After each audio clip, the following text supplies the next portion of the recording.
महाराष्ट्र चुनावों में एक तरफा जीत के बावजूद महायुति गठबंधन में अब तक अंतिम फैसला नहीं हो पाया है कि अगला मुख्यमंत्री कौन बनेगा।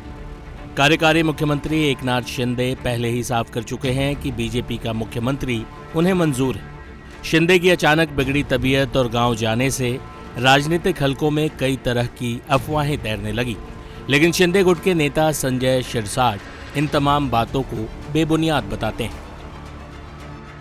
एकनाथ शिंदे जी का बयान आया कि मुख्यमंत्री की जो पद है वो उन्होंने अनकंडीशनल बीजेपी को दे दी है। क्या लगता है उसके बाद कौन सा पोस्ट मुख्यमंत्री मतलब एकनाथ शिंदे जी के लिए होगी, क्या करेंगे? देखिए, शिंदे साहब ने प्रेस लेके सब दुनिया के सामने बता दिया है। अपनी महायुति की सरकार आई है, बहुत सारी मेजोरिटी आई है, और किसी को अगर लगता होगा कि मैं उसमें रोड़ा हूँ या तो स्पीड ब्रेकर हूँ, तो मैं क्लियर कर देना चाहता हूँ, जो वरिष्ठ नेता निर्णय लेंगे वो हमें एक्सेप्ट है। हमारी कोई भी डिमांड नहीं है, या तो हम किसी पद के लिए अड़े नहीं हैं। इतनी बात स्पष्ट करने के बावजूद उनके ऊपर आरोप लगाना ठीक नहीं है। उनकी राय उन्होंने स्पष्ट की। अब वरिष्ठ जो भी नेता निर्णय लेंगे उसको हमारा समर्थन रहेगा, इसलिए हमारे युति में कोई अनबन नहीं है। अब नेताओं ने निर्णय कब लेना है, इसके लिए हम उनको फोर्स नहीं कर सकते। उनका आदेश जो भी आएगा वो हमें एक्सेप्ट रहेगा। नेताओं के निर्णय के बाद क्या एकनाथ शिंदे अपना निर्णय लेंगे, कौन सा पद लेना है, क्या लेना है?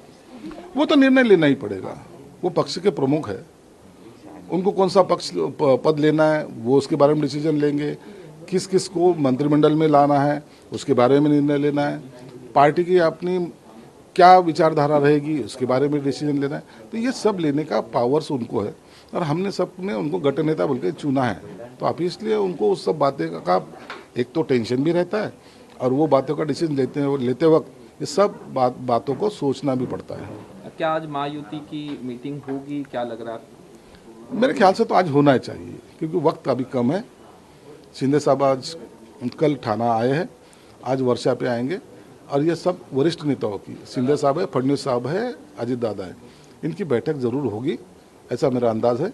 और बैठक के बाद ये जो कन्फ्यूजन है विभागों के बारे में, मंत्री पदों के बारे में, कितने आ रहे कितने जा रहे, इस सब बारे में उनकी डिस्कशन होगी। और एक दिन के बाद, आज नहीं लेकिन और एक दिन के बाद इसकी अनाउंसमेंट भी की जाएगी, या तो जो मंत्री पद के लिए शपथ ले रहे उनको बुलाया भी जाएगा। वहीं इस बीच अजीत पवार एक बार फिर दिल्ली आ रहे हैं, इस बार शिंदे के साथ नहीं बल्कि अकेले। ऐसे में सवाल है कि क्या अब अजीत पवार की वजह से महाराष्ट्र का गणित उलझ गया है। हालांकि चुनावों में जीत के बाद अजीत पवार ने साफ किया था कि मुख्यमंत्री बीजेपी का ही बनेगा। क्या होता है, ऐसा कभी तय हुआ तो फिर बाद में कुछ गड़बड़ हो जाती है। कुछ पार्टियों का ऐसा लगता है कि इनको बनने वाला है तो हम यहाँ क्यों काम करें, वहाँ क्यों काम करें। ऐसा पहले कोई चुनाव में ऐसा हुआ है, तो पहला टारगेट तो ज़्यादा से ज़्यादा सीट अपने महायुति के कैसे आ सकती है, ये हमने टारगेट रखा। वो वोटर ने उसी हिसाब से हमें सपोर्ट किया, और रिजल्ट आपको सबको देखने को मिला।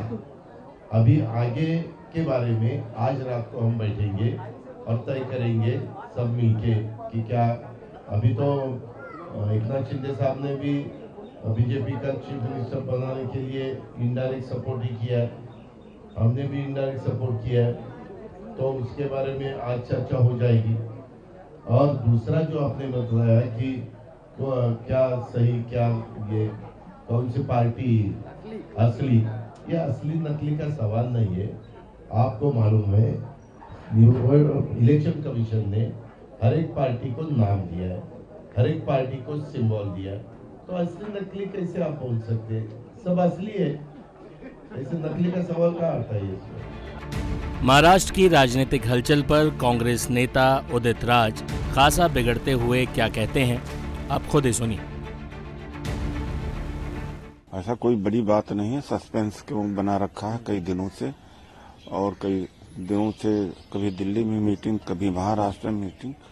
ये नौटंकी मेरे समझ में नहीं आ रही है। इनकी हिम्मत नहीं है, एनसीपी और शिवसेना की हिम्मत नहीं कि ये आंख उठा करके देख लें, क्योंकि 70,000 करोड़ का आरोप तो अजित पवार के ऊपर लगा हुआ था और शिंदे ने 100 50 करोड़ रुपए देकर के एमएलए खरीदे थे। वो सब मामले तो उनके पास है ही हैं, तो जो हुक्म करेंगे वैसे होगा। और मोस्ट प्रॉब्ली मुख्यमंत्री डिसाइडेड है, पहले से भी डिसाइडेड था, बीजेपी सत्ता में आएगी, अब बीजेपी का मुख्यमंत्री होगा, चुनाव के पहले ही था। तो लेकिन जनता को मूर्ख बनाने के लिए या कंफ्यूजन पैदा करने के लिए नौटंकी किया ये सब, लेकिन पहले से ही जग जाहिर था, जो समझदार लोग हैं, कि बीजेपी का ही मुख्यमंत्री होगा। बस से डिप्टी सीएम होगा और बीजेपी का सीएम होगा। और ये पहली बार नहीं है, जब डिले था 1999 में 1 महीने के लिए सरकार जो है फॉर्मेशन हो रही थी।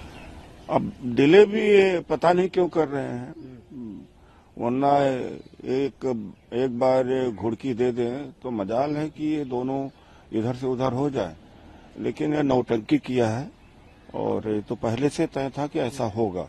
हाँ, एक बात है कि बार्गेनिंग करने में वो दोनों बड़े माहिर हैं, तो बार्गेनिंग करके थोड़ा बहुत और ज्यादा ले लिया होगा, वरना डिप्टी सीएम की पोस्ट नहीं आती।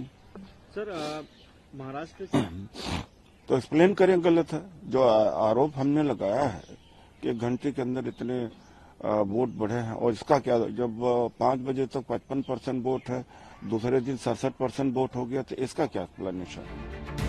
जाते जाते आपको शिवसेना उद्धव गुट के नेता संजय राउत का वो तंजिया बयान सुनवाते हैं, जिसमें वो अजीत पवार और एकनाथ शिंदे दोनों की जमकर मौज ले रहे हैं। बात ऐसी है कि महाराष्ट्र की सभी बातें दिल्ली में डिसाइड होगी। जो महाराष्ट्र का स्वाभिमान अभिमान की बात हमेशा करते थे, वो अब नहीं रही है। आप एकनाथ शिंदे जी को या अजित पवार जी को बार बार दिल्ली में ही आना पड़ेगा अपनी बात रखने के लिए। चाहे उनके एक अलग पार्टी अलग गुट बना है, लेकिन उनका हाईकमांड दिल्ली में है। मोदी और शाह जी उनका हाईकमांड है, जो वो कहेंगे वो मानना पड़ेगा, चाहे उनकी डिमांड उनकी मांगे कुछ भी हो। लेकिन उनको महाराष्ट्र में जो बात चाहिए उसके लिए दिल्ली की उनको मंजूरी लगेगी। कल भी बैठे थे ना, तो वापस महाराष्ट्र में बैठकर क्या करेंगे? जो कल आदेश दिया होगा अमित शाह जी ने या और नरेंद्र मोदी जी ने, उनको मानना पड़ेगा। हाईकमांड है। सीएम डीसीएम बन रहे हैं अभी और डीसीएम सीएम बन रहे हैं, इस पर आप देखिए, पहले भी मिस्टर देवेंद्र फडणवीस कभी सीएम थे, वो डीसीएम बन गए।